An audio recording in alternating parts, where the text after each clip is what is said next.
Finally, in this basic kayak setup, it's time to start installing accessories.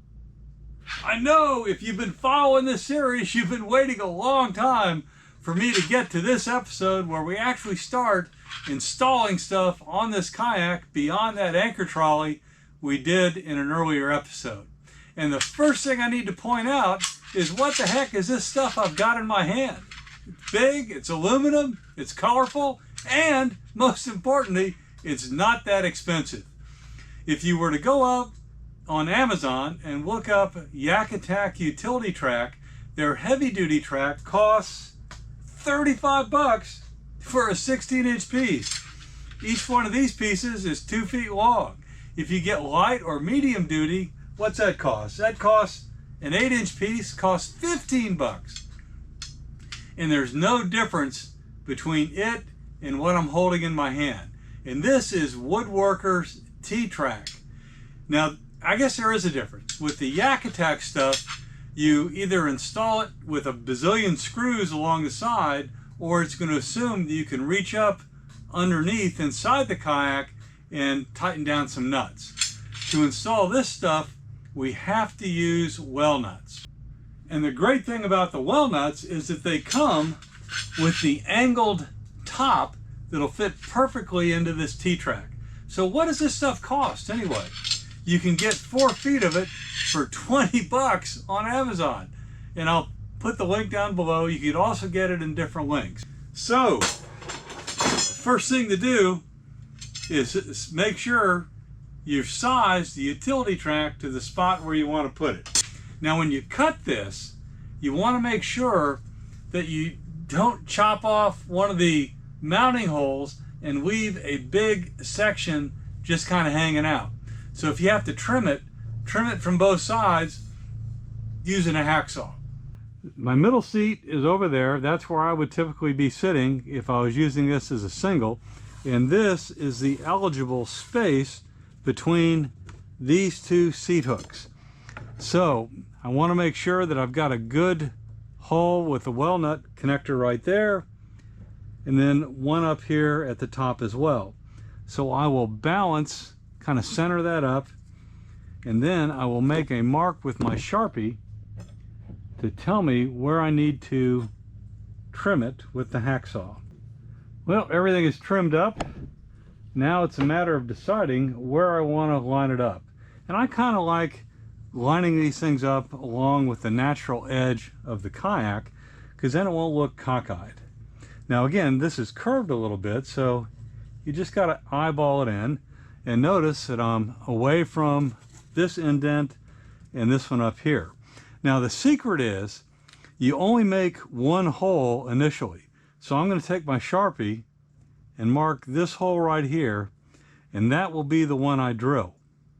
You only need 3 well nuts, even on a section this big, because they're going to hold just fine.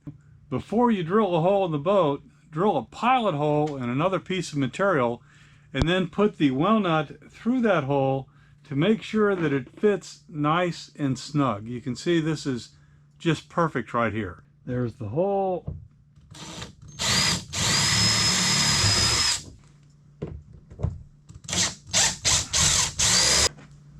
Put the well nut in. Nice tight fit here. And then drop the screw in.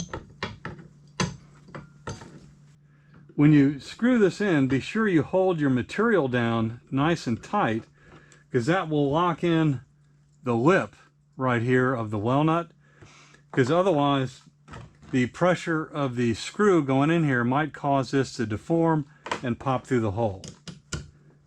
Okay, so that's in there firm. Now what I can do is I can do the final alignment of this. Well, I think that's where I want it, so I will put a hole right here.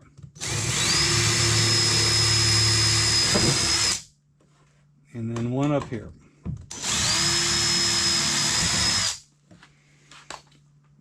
Spin this out of the way and finish it up.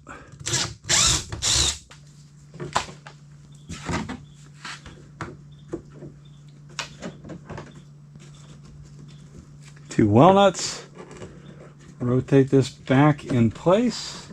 Tighten these suckers down as well. I'm ready for the last screw, and then this thing is installed. So here's a Scotty mount with its utility track adapter, and you can see it fits here perfectly on this woodworker's utility track.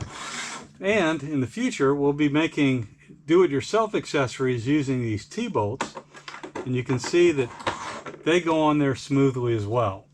The walnut angled screw top is just perfect and does not create any issue with mounting material. Well, I've got a lot of work ahead of me. I've got 1, 2, 3, 4, 5 more of these utility tracks I need to install. I'd better get to work, but you can see that it's not that hard, and these walnuts are really going to hold well.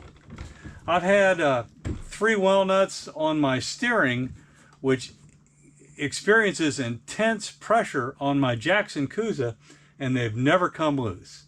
And you can always go back and look at my walnut versus rivets video and see where I did the stress test on these. This will be just fine. So if you were going to actually use this Scotty thing, you'd tighten it down, organize it in the place where you wanted, and now you're ready to go with at least one rod holder. But I've got some ideas for this that I'm going to work out in a future video.